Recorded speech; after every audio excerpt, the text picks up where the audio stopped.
चलिए आज बात करते हैं समंदर में एक ऐसी कशमकश की जहां एक 13 अरब डॉलर का सुपर कैरियर छोटी छोटी तेज रफ्तार कश्तियों के एक पूरे झंड का सामना कर रहा है। ये एक ऐसी कहानी है जो जदीद जंग के उसूलों को शायद फिर से लिख रही है। देखिए, ये मामला सिर्फ जहाज बमुकाबला जहाज का नहीं है। ये दो बिल्कुल मुख्तलिफ जंगी फलसफों का टकराव है। सवाल ये है कि जीत किसकी होगी, बेपनाह ताकत और टेक्नोलॉजी की, या फिर तादाद और ऐसी चालों की जिनका अंदाज़ा ना लगाया जा सके। तो शुरुआत करते हैं ईरान से। ईरान ने हाल ही में अपनी नेवल पावर में एक बहुत बड़ी छलांग लगाई है, एक ऐसे जंगी जहाज के जरिए जो उन्होंने खुद अपने मुल्क में बनाया है। तो ये है शाहिद महदवी। इसने अपना पहला बड़ा मिशन मुकम्मल किया है, और कहाँ, सदर्न हेमिस्फेयर और अटलांटिक ओशन में। 57 दिन समंदर में, लगभग 18,000 किलोमीटर का सफ़र। ये सिर्फ एक सफ़र नहीं था, बल्कि ये एक वाज़े पैगाम था कि ईरान की बहरी रसाई अब कहाँ तक पहुँच चुकी है। और इस जहाज की सबसे अहम बात पता है क्या है? ये कि इसे मुकम्मल तौर पर ईरान के अंदर बनाया गया है। ये उनकी खुद इन्हिसारी यानी सेल्फ सफिशेंसी और आलमी सतह पर अपनी ताकत दिखाने की ख्वाहिश का एक जीता जागता सबूत है।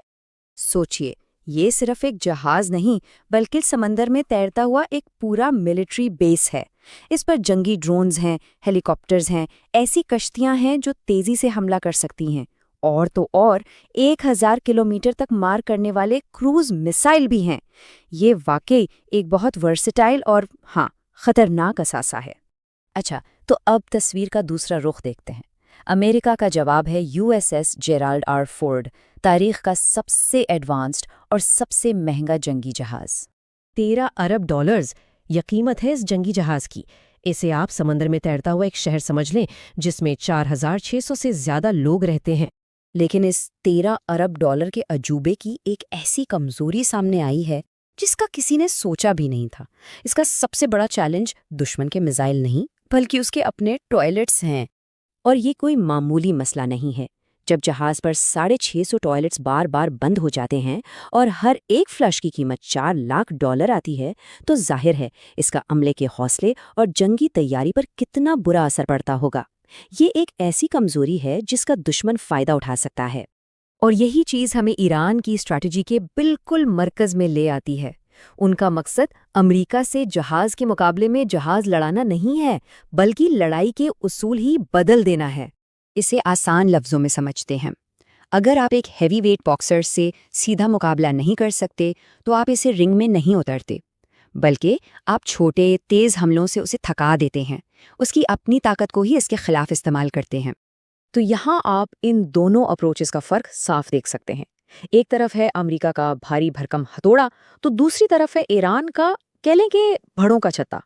एक बड़ी ताकतवर कुव्वत और उसके मुकाबले में ढेर सारी छोटी, तेज और मोहलक कश्तियां।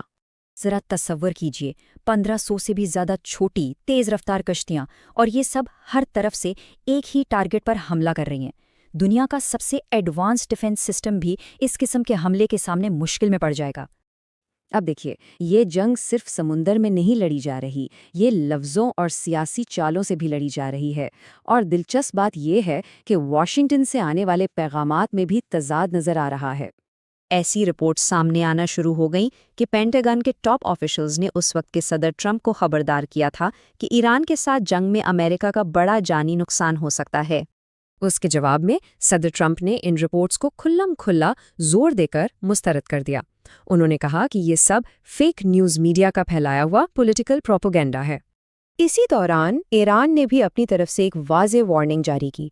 उनका कहना था कि अमेरिका की तरफ से कोई भी मिलिट्री एक्शन इस खित्ते में एक बड़ी जंग छेड़ सकता है, जिसके नताइज बहुत संगीन होंगे। तो इन सब बातों से हम क्या नतीजा निकाल सकते हैं? हम एक ऐसी सूरत हाल देख रहे हैं जो सिर्फ हथियारों के बारे में नहीं है, ये बहुत गहरे स्ट्रेटेजिक इख्तलाफात का मामला है। असल कशमकश ये है, एक तरफ है हाईटेक महंगी मिलिट्री ताकत, और दूसरी तरफ है कम लागत लेकिन बड़ी तादाद वाली स्ट्रैटेजी। एक ऐसी स्ट्रैटेजी जो बड़े दुश्मन की सबसे बड़ी ताकत को ही उसकी कमजोरी बना दे। और ये चीज़ हमें एक बुनियादी सवाल पर लाकर खड़ा कर देती है। जदीद जंग के इस दौर में کیا سائز یعنی جسامت واقعی معنی رکھتی ہے، یا پھر ایک چالاک حکمت عملی بڑی سے بڑی طاقت کو بھی گھٹنوں پر لا سکتی ہے؟